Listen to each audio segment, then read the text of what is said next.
नमस्कार दोस्तों, मैं मनीष तोमर अपने YouTube चैनल कक्षा ज्ञान क्लासेज के मंच पर आप सभी का स्वागत करता हूं, हार्दिक अभिनंदन करता हूं। जैसा कि हम पिछले क्लास में पढ़ चुके थे प्रधानमंत्री, और प्रधानमंत्री के बारे में हम आर्टिकल पढ़ चुके थे। आर्टिकल 74, 75 और 78, ये तीन ही आर्टिकल प्रधानमंत्री से रिलेटेड है। बाकी 76 मैं आपको बता चुका हूँ कि आगे चलकर पढ़ेंगे महान न्यायवादी के बारे में, और 77 में राष्ट्रपति में आपको पढ़ा चुका हूं। तो 74, 75 और 78 के अंदर आपको प्रधानमंत्री दिखाई देगा। उसके आर्टिकल्स की हम चर्चा कर चुके हैं। उसके अलावा और क्या क्या चीजें हैं प्रधानमंत्री और उससे जुड़ी मंत्री परिषद में, तो उसकी हम और डिटेल से चर्चा आज करते हैं।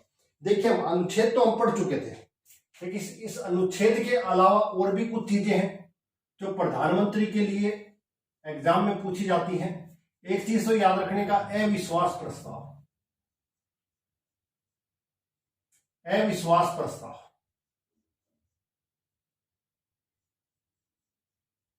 एक चीज तो आपको ये याद रखनी कि अविश्वास प्रस्ताव क्या होता है।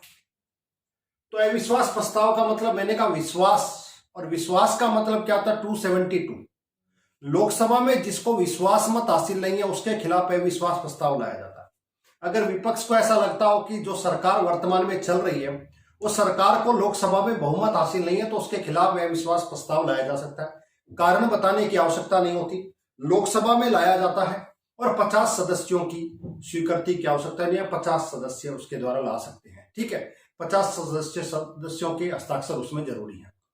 अब अविश्वास प्रस्ताव के अंतर्गत होता क्या, वोटिंग होती है, और वोटिंग के आधार पर यह फैसला होता है कि सरकार बहुमत में है या नहीं है, सरकार को सदन में विश्वास मत हासिल है या नहीं है, और विश्वास मत का आंकड़ा 272 है। पहली चीज तैयार है। तो अविश्वास प्रस्ताव 4-5 चीजें आपको याद रखनी। एक तो विपक्ष के द्वारा लाया जाता है, दूसरा लोकसभा में, और तीसरा 50 सांसदों के समर्थन से, ठीक है। संविधान में इसकी कोई जानकारी नहीं है। जो लोकसभा का नियम है 198 के तहत ये लाया जाता है। पहली चीज आपको याद रखनी है। ये तो इसकी होगी कॉन्स्टिट्यूशनल अथॉरिटी। विपक्ष के द्वारा लाया जाएगा, लोकसभा में लाया जाएगा, 50 सदस्यों के समर्थन से लाया जाएगा लोकसभा, ठीक है।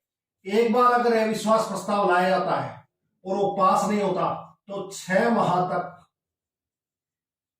दोबारा नहीं लाया जा सकता,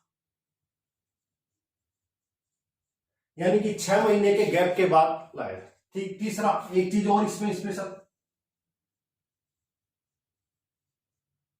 कारण बताने की आवश्यकता नहीं होती। कारण बताना जरूरी नहीं है कि आपको कारण बताया कि आपके खिलाफ क्यों विश्वास प्रस्ताव लाए, ऐसी कोई इसमें जरूरी नहीं है। समझ में आ गई बात। यह विश्वास प्रस्ताव, ये हो गई इसकी सामान्य जानकारी। अब इसके अंदर और टेक्निकल बात कर ले तो देखिए, अविश्वास प्रस्ताव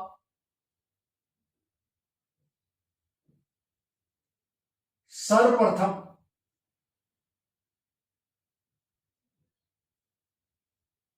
नेहरू के खिलाफ लाया गया।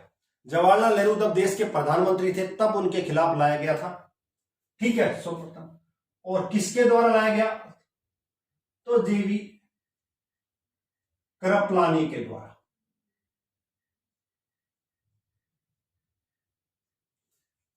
सर्वप्रथम अविश्वास प्रस्ताव लाया गया, जेबी कृपलानी के द्वारा लाया गया, 1963 में लाया गया। नेहरू के खिलाफ लाया गया, क्यों, क्योंकि भारत चाइना का युद्ध हो चुका था, उसमें भारत की कहीं ना कहीं पराजय हुई थी, उसके खिलाफ अविश्वास प्रस्ताव लाया गया, लेकिन यह पास नहीं हुआ। समझ में आ गया, पहली बात यह नेहरू। दूसरा, सर्वाधिक अविश्वास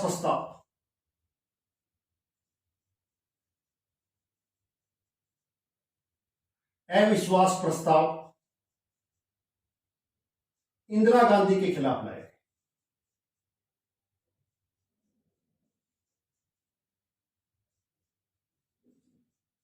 लगभग 15 बार। ये चीज और आपको याद रखनी है। पहली बार नेहरू के खिलाफ, सर्वाधिक बार इंदिरा गांधी के खिलाफ लड़ा गया। ठीक है, अब तक 28 बार अविश्वास प्रस्ताव लाया गया। कितनी बार? 28 बार। पहली चीज ध्यान रखेगा। और अविश्वास प्रस्ताव अब तक एक ही बार पास हुआ,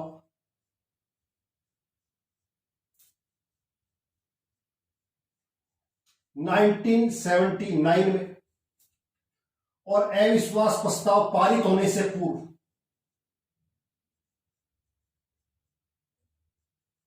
पूर्व मोरारजी देसाई ने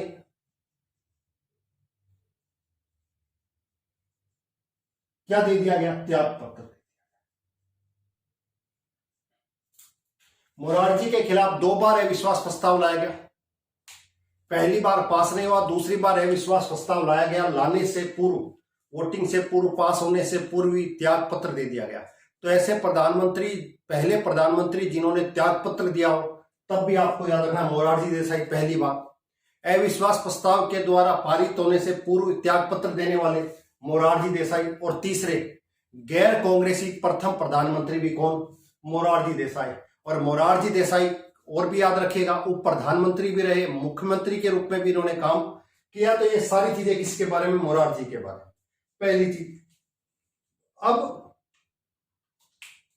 इसके बाद लेटेस्ट अभी बात करें तो 28 बार लाया जा चुका है।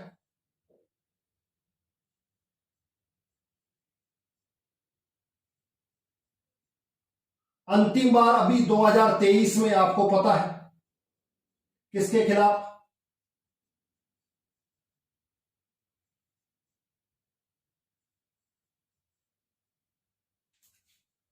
नरेंद्र मोदी के खिलाफ। और नरेंद्र मोदी के खिलाफ जो लाए गए कितनी बार?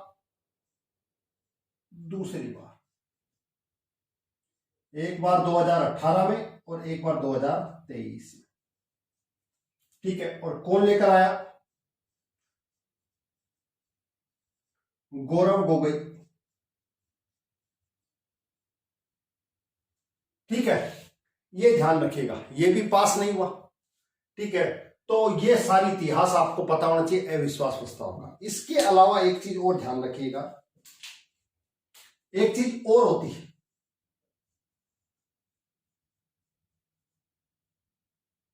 अविश्वास प्रस्ताव की जगह विश्वास मत भी होता है।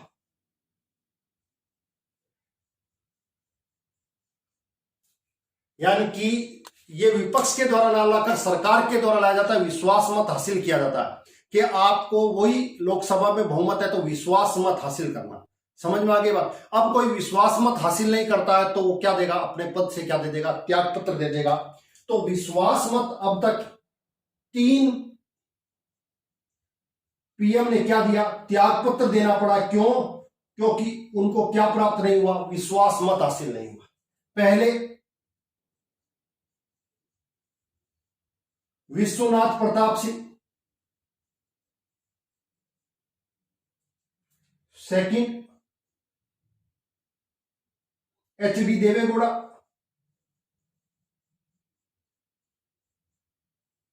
और थर्ड अटल बिहारी वाजपेयी। तो ये जानकारी और आपको थोड़ी सी पता होनी चाहिए। ठीक है, इससे आपका काम चल जाएगा। तो मुख्य रूप से अविश्वास प्रस्ताव आपको ध्यान रखना है, क्योंकि अविश्वास प्रस्ताव का अपोजिट है विश्वास। विपक्ष कह रहा आपको अविश्वास नहीं है, सरकार जो चल रही है वो अपने द्वारा आती है कि हमें विश्वास हासिल है।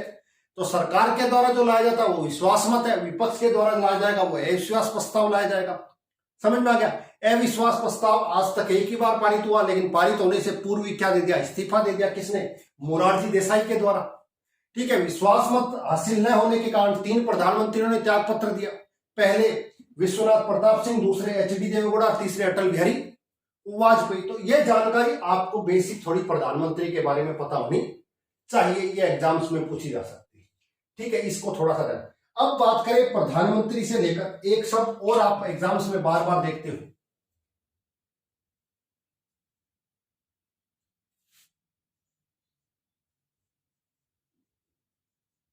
उप प्रधानमंत्री। अब ये कौन होता है? तो प्रधानमंत्री के बारे में मैं आपको पहले से बता चुका हूं, जिसके नाम के आगे क्या लग जाए, उप लग जाए, तो समझ लीजिएगा कि उसके पास कोई अथॉरिटी है नहीं वास्तव में। तो उप प्रधानमंत्री की बात करें तो पहली चीज ध्यान रखो, गैर संवैधानिक पद।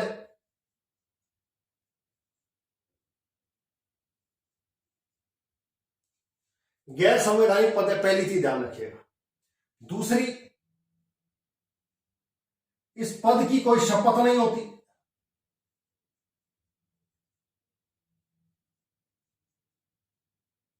मंत्री के रूप में क्या ली जाती है? शपथ ली जाती है। ठीक है, इस चीज को आपको ध्यान रखना है, बार बार एग्जाम्स में पूछा जाता है। उप प्रधानमंत्री जैसा कोई पद नहीं है कॉन्स्टिट्यूशन में। उप प्रधानमंत्री की कोई शपथ नहीं होती है। ठीक है, उप प्रधानमंत्री के रूप में नियुक्त कौन होता है? जो मंत्री होता है उसी को प्रधानमंत्री के रूप में नियुक्त किया जाता है। तो मंत्री के रूप में वो क्या लेता है? शपथ लेता है।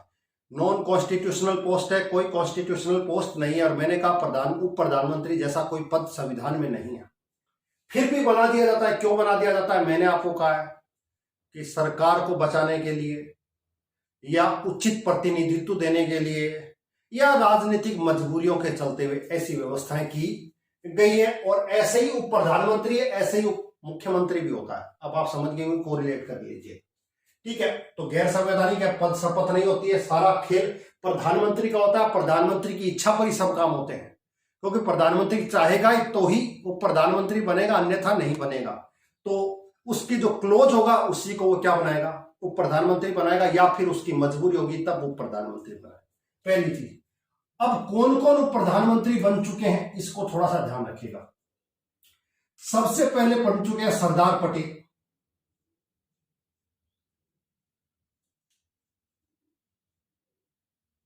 सरदार पटेल पहली बार बन चुके हैं। जवाहरलाल नेहरू के द्वारा इन्हें क्या बनाया गया? जवाहरलाल नेहरू जब प्रधानमंत्री थे तब ये उप प्रधानमंत्री के रूप में क्या किए गए? नियुक्त किए गए। पहली चीज आपको ध्यान रखनी है। दूसरे हैं मोरारजी देसाई। इंदिरा गांधी के द्वारा, किसके द्वारा? इंदिरा गांधी के द्वारा इन्हें उप प्रधानमंत्री के रूप में नियुक्त किया गया था, ये ध्यान रखिएगा। ठीक है, तीसरे के रूप में जानकारी करेंगे हम, तो एक तो है चौधरी चरण सिंह,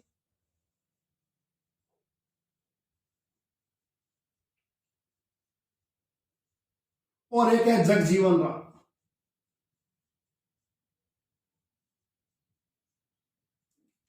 मोरारजी देसाई ने अपने कार्यकाल में दो प्रधानमंत्री नियुक्त किए, एक जूनियर और एक सीनियर। सीनियर के रूप में चौधरी चरण सिंह और जूनियर के रूप में जगजीवन राम, ये ध्यान रखिएगा। उसके बाद एक आए थे वाई चौहान, इन्हें भी प्रधानमंत्री बनाया गया। इन्हें उप प्रधानमंत्री बनाया गया चौधरी चरण सिंह के द्वारा, ये आपको पता होना चाहिए। उसके बाद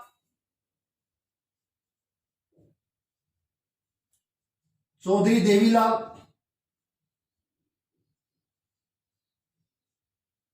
और लास्ट के अंदर आपको पता है लाल कृष्ण आडवाणी।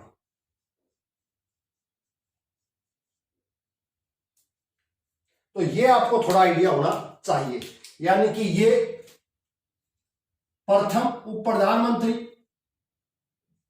और ये वर्तमान में अभी तक अंतिम के रूप में, इसके बाद कोई उप प्रधानमंत्री नहीं बना। पहली चीज तो याद रखें, ये जो थे ये दो बार बने। कितनी बार? तो एक व्यक्ति दो बार क्या बनाओ? प्रधानमंत्री, उप प्रधानमंत्री बनाओ, तो वो एकमात्र व्यक्ति है जिसका नाम क्या है? चौधरी देवीलाल। दूसरी बात, सरदार पटेल के समय पीएम कौन थे? जवाहरलाल नेहरू। मोरारजी के समय कौन थी? इंदिरा गांधी। इन दोनों के समय कौन थे? मोरारजी। इनके समय कौन थे? तो चरण सिंह। देवीलाल दो बार बने, तो एक बार बने वीपी सिंह के समय, और एक बार बने चंद्रशेखर के समय, और ये बने अटल बिहारी वाजपेयी के समय। ये भी याद रख लीजिएगा अगर याद रखना। सरदार पटेल जवाहरलाल नेहरू के समय, मोरारजी देसाई इंदिरा गांधी के समय, चौधरी चरण सिंह और जगजीवन राम, ये किसके समय आपको पता होगा, मोरारजी देसाई के समय। तो मोरारजी देसाई के समय 2 प्रधानमंत्री, कितने, 2 उप प्रधानमंत्री।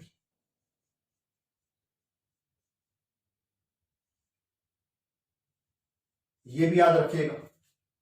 तो ये 2 चीजें आपको पता होनी चाहिए, एक तो ये वाला, ठीक है, ये 2, और एक ये, एक व्यक्ति जो 2 बार उप प्रधानमंत्री बना है चौधरी देवीलाल, और एक प्रधानमंत्री जिसने अपने कार्यकाल में 2 प्रधानमंत्री बनाए मोरारजी देसाई, अंतिम बार ये। तो ये आपको प्रधानमंत्री गैर संवैधानिक पद है, नॉन कॉन्स्टिट्यूशनल पोस्ट है, पद की कोई शपथ नहीं होती, प्रधानमंत्री के आदेश पर ही, प्रधानमंत्री की इच्छा पर ही नियुक्त होता है, प्रधानमंत्री के द्वारा ही नियुक्त किया जाता है, सब काम प्रधानमंत्री से रिलेटेड है। क्यों?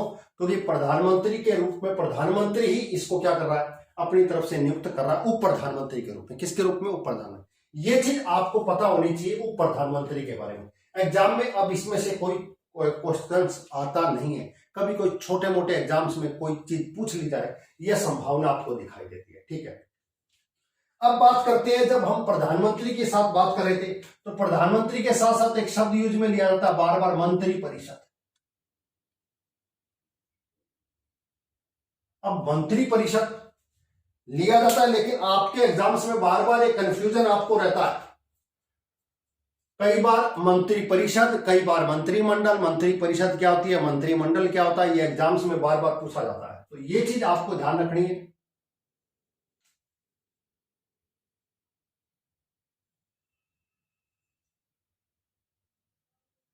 इसको आप मंत्री परिषद कह सकते हो, और इसको आप मंत्रिमंडल कह सकते हैं। इस डायग्राम से आप चीज समझ गए होंगे। मंत्री परिषद में से ही कुछ लोगों को शामिल करके उसे मंत्रिमंडल का रूप दे दिया जाता है। मंत्री परिषद आकार में बड़ा होता है, मंत्रिमंडल आकार में क्या होता है, छोटा होगा। जब छोटा होगा तो ज्यादातर विश्वास योग्य व्यक्ति उसमें शामिल होंगे, अथॉरिटी वाले व्यक्ति उसमें शामिल है, सर्वाधिक शक्ति वाले, सर्वाधिक शक्तियों वाले मंत्री उसमें कहीं ना कहीं शामिल किए जाएंगे। इसको ध्यान रखिएगा। तो 2-3 चीजें आपको थोड़ी सी पता लगनी चाहिए कि आखिर मंत्री परिषद और मंत्रिमंडल में क्या फर्क है। तो ध्यान रखिएगा, एक होती है मंत्री परिषद और एक होता है मंत्रिमंडल।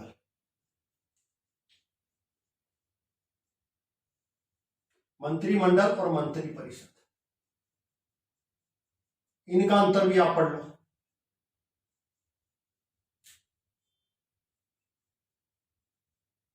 पहली बात, मंत्री परिषद की बात अगर करते हैं और मंत्रिमंडल की बात करते हैं, तो ध्यान रखिएगा, मंत्रिमंडल का संविधान में एक ही जगह पर अनुच्छेद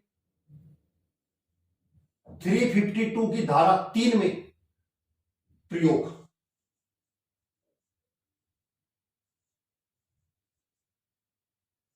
केवल एक बार प्रयोग हुआ है। 352 की धारा 3 के अंदर यह मंत्रिमंडल शब्द का प्रयोग है। लेकिन मंत्री परिषद अनुच्छेद 74 में भी यूज लिया गया, और स्टेट की बात करूं तो 160 में भी प्रयोग लिया गया। कहीं ना कहीं संविधान में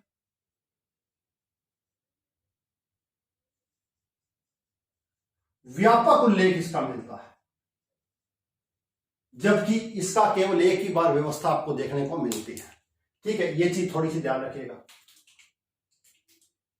ये जो मंत्रिमंडल होते हैं, इसमें केवल कैबिनेट मंत्री होते हैं।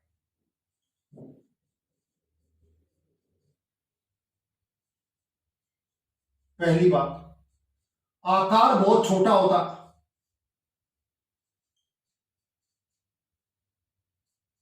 और महत्वपूर्ण व्यक्ति होते हैं।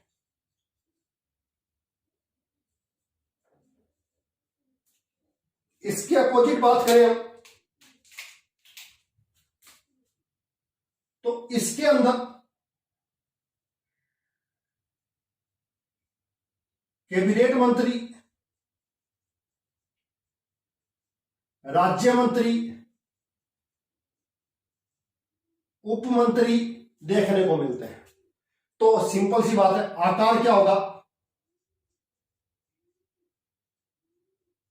आकार बड़ा होगा, और जब आकार बड़ा होगा तो ज्यादा महत्वपूर्ण नहीं होंगे, यानी कि विश्वास योग्य व्यक्ति इसमें शामिल कम होंगे। समझ में आ गई बात? क्यों? क्योंकि यहां पर जो ज्यादा है, तो ज्यादा जो ताकत आपको देखने को मिलेगी वो कहां मिलेगी? मंत्रिमंडल में देखने को मिलेगी, यानी कि शक्तिशाली है। कैसा है?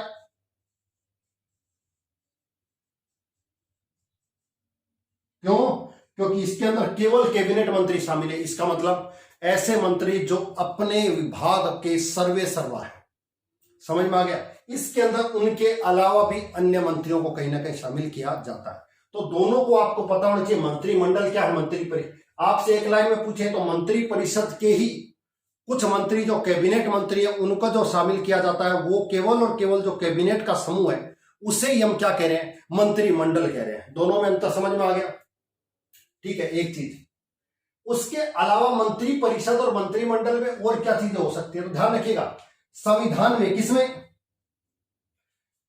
संविधान के अंदर आपको कहीं पर भी मंत्री परिषद का वर्गीकरण नहीं मिलेगा।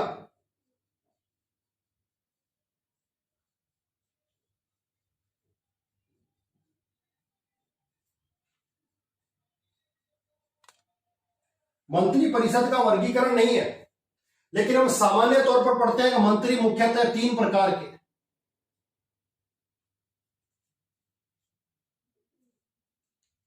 ठीक है। अब 3 प्रकार के, इसके अलावा भी एक अन्य और होते हैं।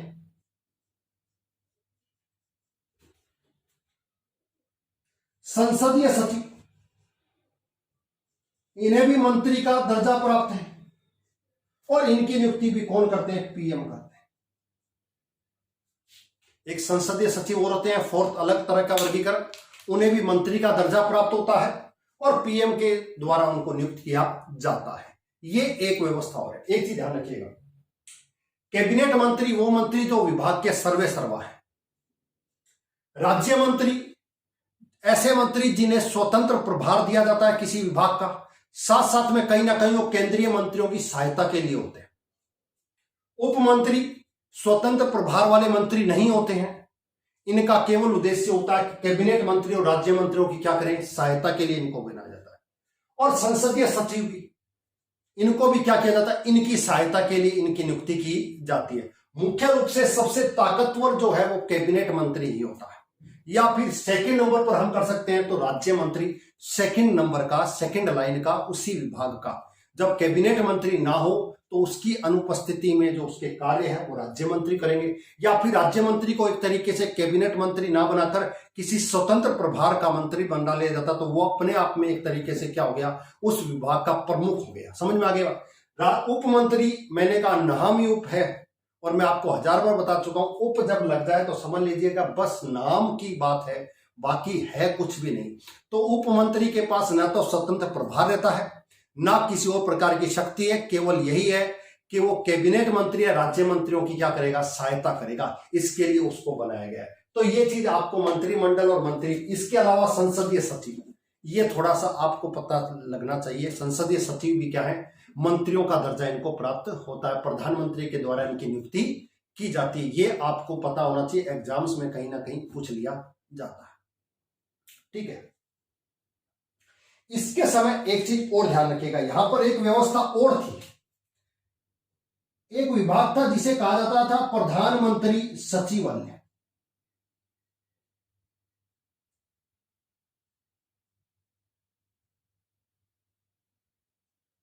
प्रधानमंत्री सचिवालय प्रारंभ के अंदर इसे कहा गया था, वर्तमान में इसे प्रधानमंत्री कार्यालय कहा जाता है। प्रधानमंत्री कार्यालय कहा जाता है। आप बार बार पढ़ते हो पीएमओ, और ये सचिवालय के अंदर आपको पता है कौन होगा? कैबिनेट सचिव होगा। कौन होगा? कैबिनेट सचिव, सर्वोच्च आईएएस अधिकारी, स्थायी कार्यपालिका। मैं आपको बता चुका हूं, सबसे प्रमुख अधिकारी माना जाता है। समझ में आ गया?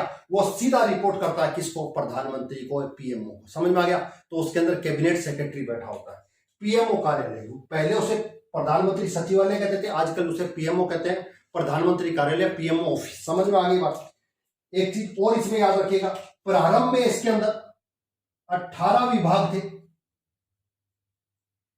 और वर्तमान में इसमें 52 विभाग। ये चीज और आपको पता होनी चाहिए, एग्जाम्स में बार बार इससे कुछ न कुछ पूछा जाता है। तो अविश्वास प्रस्ताव पर हमने चर्चा कर ली, विपक्ष के द्वारा लाया जाएगा, लोकसभा में लाया जाएगा, 50 सांसदों के समर्थन से लाया जाएगा। संविधान में कोई जानकारी नहीं है, लोकसभा का जो है नियमावली, उस नियमावली के द्वारा 198 नियम के तहत अविश्वास प्रस्ताव लाया जाएगा।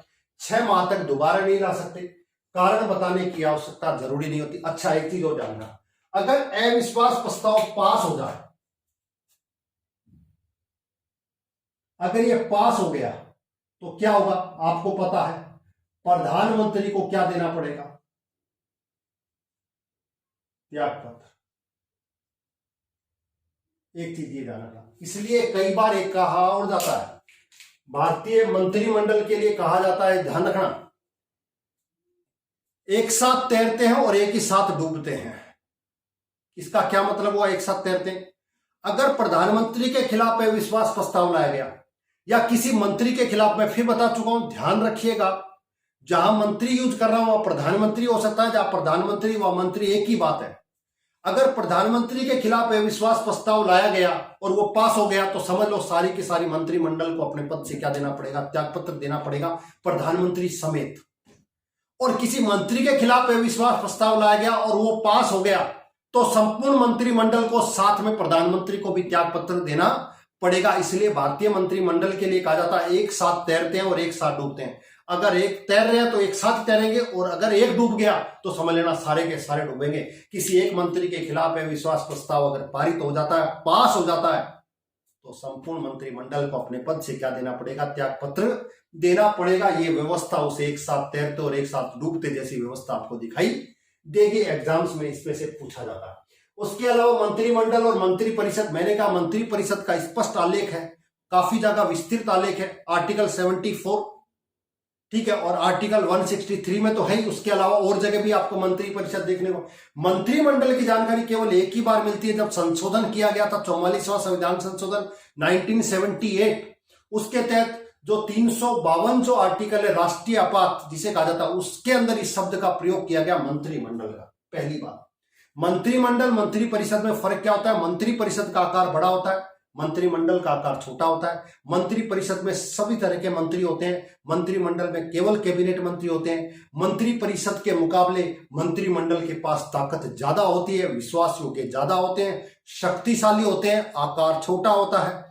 इसके मुकाबले इनके पास शक्तियां कम होती है, आकार इनका विस्तृत होता है। तो संपूर्ण मंत्री परिषद में मंत्रिमंडल आता है, लेकिन सारे मंत्रिमंडल मंत्री परिषद में होते हैं ऐसा नहीं होता। इसके लिए इस वेन आरेख को आप ध्यान रखें, मंत्री परिषद के अंदर मंत्रिमंडल है, मंत्रिमंडल के अंदर मंत्री परिषद नहीं है। समझ में आ गई बात? इसको आपको स्पष्ट ध्यान रखना, ये चीज है। उप प्रधानमंत्री अब तक 1 2 3 4 5 6 और इसके बाद 7 व्यक्ति अब तक क्या बन चुके हैं? उप प्रधानमंत्री। उप प्रधानमंत्री कोई कॉन्स्टिट्यूशनल पोस्ट नहीं है, उप मुख्यमंत्री कोई कॉन्स्टिट्यूशनल पोस्ट नहीं है। समझ में आ गई बात? सिर्फ राजनीतिक या फिर प्रतिनिधित्व देने के लिए उस वर्ग को, उसके लिए इसको नियुक्त किया जाता है, बाकी उनके पास कोई ऐसी अथॉरिटी स्पेशल नहीं है। तो ये प्रधानमंत्री के बारे में हमने क्या कर ली? चर्चा कर ली, ठीक है। एग्जाम्स में बार बार इनसे कुछ ना कुछ पूछा जाता है। इसके अलावा प्रधानमंत्रियों की एक चर्चा और कर लेते हैं जो आपके एग्जाम्स में बार बार पूछी जाती है। वो क्या है कि वर्तमान में जो भी प्रधानमंत्री हैं, उनके बारे में और क्या क्या है, कुछ विशेषताएं हैं क्या, उनको थोड़ा सा आप और देख लो तो आपका ये टॉपिक आज पूरा हो जाएगा। अब प्रथम प्रधानमंत्री कौन थे, दूसरे कौन से, तीसरे कौन से, बेसिक है, इसको भी थोड़ा सा पढ़ लेते हैं। कई बार छोटे एग्जाम्स में इसमें से पूछ लिया जाता है। तो पहले तो ये ध्यान रखें, ये तो आप सबको पता है, प्रथम प्रधानमंत्री कौन थे? जवाहरलाल नेहरू। ये सभी को आपको पता है। दो तीन चीजें इनके बारे में ध्यान रखना। पहली बार तो 3 बार क्या बने? पीएम। दूसरा, सर्वाधिक कार्यकाल।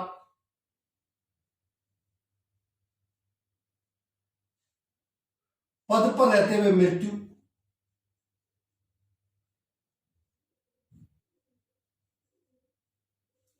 पद पर रहते हुए मृत्यु। इसके अलावा इन्हीं के समय क्या हुआ? प्रथम प्रधानमंत्री जिनके खिलाफ क्या लाया? अविश्वास प्रस्ताव लाया गया।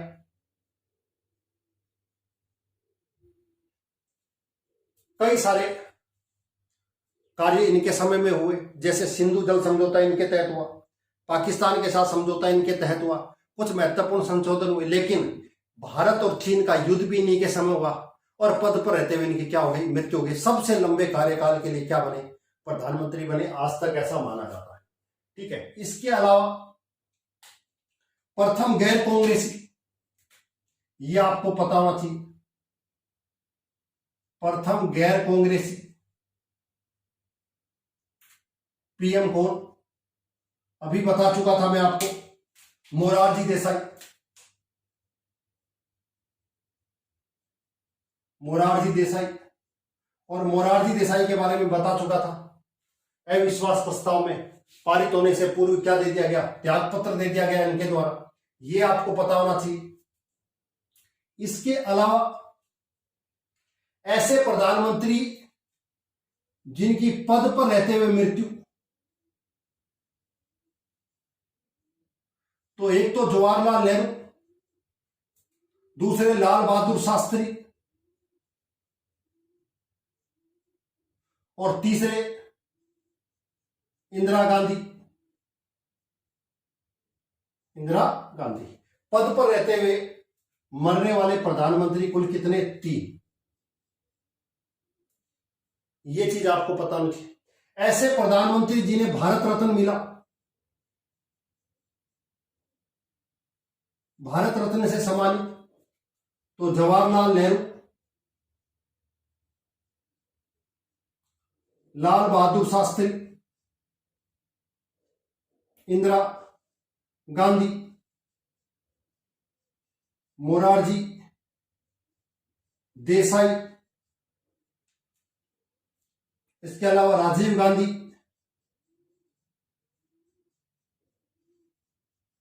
और लास्ट में अटल बिहारी। तो अब तक 6 प्रधानमंत्री को क्या मिल चुका है? भारत रत्न से सम्मानित किया जा चुका है। पद पर रहते हुए आपको पता ही है। प्रथम महिला आपको पता है, प्रथम पीएम,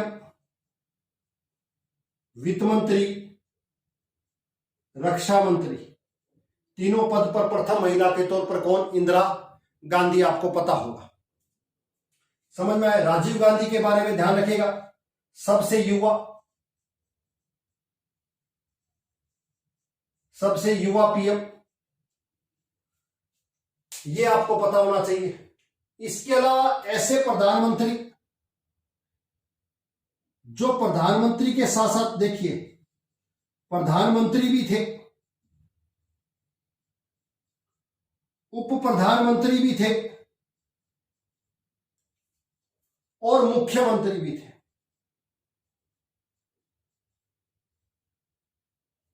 तो ध्यान रखिए, ऐसे व्यक्ति जो तीनों पदों पर थे, एक तो थे मोरारजी देसाई,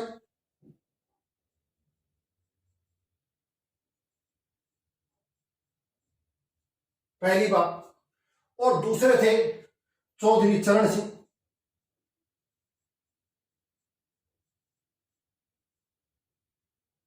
चौधरी चरण सिंह, इनका आपको पता होना चाहिए। इसके अलावा ऐसे प्रधानमंत्री जो राज्यसभा से थे, राज्यसभा के रूप में प्रधानमंत्री, जब प्रधानमंत्री की शपथ ली तो राज्यसभा के सदन के सदस्य थे, इंदिरा गांधी। साथ साथ में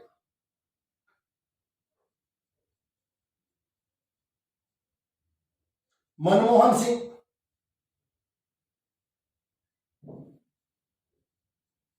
इंद्र कुमार गुजराल और एचडी देवेगौड़ा।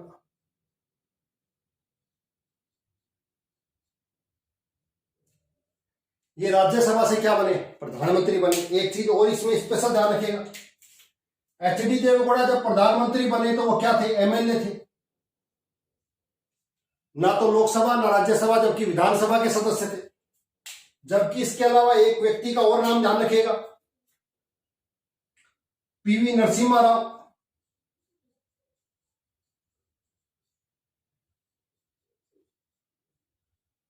ये जब प्रधानमंत्री बने तो किसी भी सदन के सदस्य नहीं थे।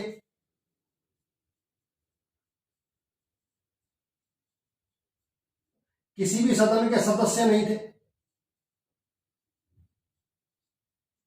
ये आपको रखना।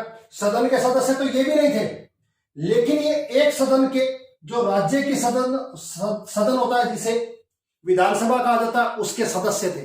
याद रखिएगा। ऐसे जो मुख्यमंत्री रहे हो, ऐसे प्रधानमंत्री जो मुख्यमंत्री रहे, तो मुख्यमंत्री के रूप में ध्यान रखना, एक मुख्यमंत्री के रूप में कौन रहे? मोरारजी।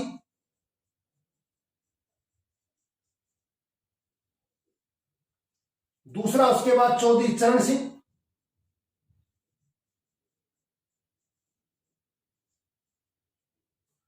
चौधरी चरण सिंह के बाद वीपी सिंह, वीपी सिंह के बाद पीवी नरसिम्हा राव,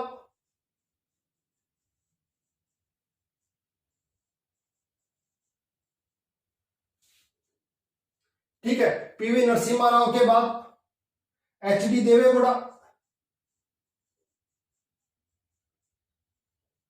और एचडी देवेगौड़ा के बाद नरेंद्र मोदी।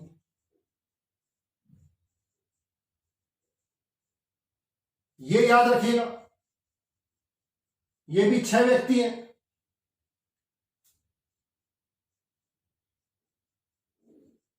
पीएम से पहले सीएम, यानी कि ये सीएम थे, सीएम के बाद क्या बने? पीएम बने। कुछ ऐसे थे जो प्रधानमंत्री भी थे, मुख्यमंत्री भी थे, उप प्रधानमंत्री थे, और साथ में बाद में क्या बने? प्रधानमंत्री के रूप में भी बने। तो ये कुछ विशेषताएं आपको प्रधानमंत्री के बारे में पूछ ली जाती है। एकमात्र प्रधानमंत्री जो अपना पद या अपना चुनाव आ चुकी, इंदिरा गांधी, ये आपको पता होना चाहिए। तो ये कुछ विशेषताएं जो आपके एग्जाम्स में कहीं ना कहीं पूछे जाते हैं। 3 व्यक्ति पद पर रहते हुए मर गए, जवाहरलाल नेहरू, लाल बहादुर शास्त्री और इंदिरा गांधी। तीनों पहले जो तीनों हैं, उन तीनों को याद रखिएगा। अच्छा, एक चीज और याद रखिएगा, कार्यवाहक प्रधानमंत्री कौन सा?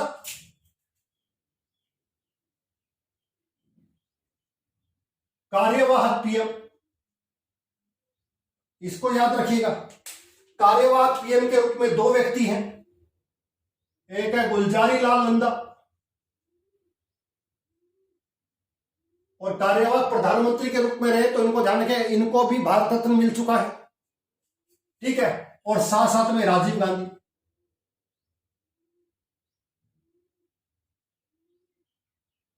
गुलजारी लाल नंदा कार्यवाहक प्रधानमंत्री के रूप में जब जवाहरलाल नेहरू की मृत्यु हो गई तब बने, और जब लाल बहादुर शास्त्री की मृत्यु हुई तब बने।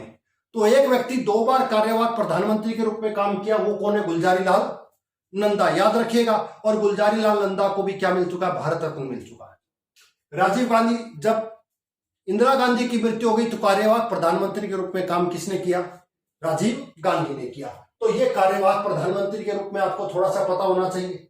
ये कुछ चीजें थी जो आपको बेसिक पता होनी चाहिए। स्वतंत्र भारत में जन्म लेकर प्रधानमंत्री बनने वाले पहले व्यक्ति कौन है? नरेंद्र मोदी, जिनका जन्म स्वतंत्र भारत में हुआ। उसके बाद वो क्या बने? प्रधानमंत्री के रूप में बने। नरेंद्र मोदी से पहले लास्ट बार, अंतिम बार किसी सरकार को बहुमत मिला था तो वो राजीव गांधी की सरकार थी। 1984 में लोकसभा का चुनाव हुआ, उस समय जो पूर्ण बहुमत मिला था। 1984 के बाद 2014 में लगभग 30 इयर्स के बाद किसी व्यक्ति के रूप में, प्रधानमंत्री के रूप में किसी दल को पूर्ण बहुमत की सरकार मिली हो लोकसभा में, वो तो नरेंद्र मोदी थे, ध्यान रखिएगा। वर्तमान के अंदर 14वें प्रधानमंत्री के रूप में इन्होंने शपथ ली थी और वर्तमान में 15वें प्रधानमंत्री के रूप में काम कर रहे हैं। 14वें प्रधानमंत्री भी और साथ साथ में 15वें प्रधानमंत्री के रूप में, ठीक है। लोकसभा की बात करें तो 16वीं लोकसभा। ये कुछ चीजें आपको पता होनी चाहिए, एग्जाम्स में कुछ ना कुछ इनसे पूछा जाता है। इनके बाहर ज्यादा आपको पढ़ने की आवश्यकता नहीं है। तो आपको ये क्लास कैसी लगी? वास्तव में आपको ये क्लास अच्छी लगी हो तो इस चैनल को लाइक, शेयर और सब्सक्राइब जरूर करिए। और इस कंटेंट को देखकर अगर आपको कुछ अच्छा लगता है तो आप कंटेंट को देखकर कमेंट जरूर करें। तो आज की क्लास के लिए आपको बहुत बहुत धन्यवाद।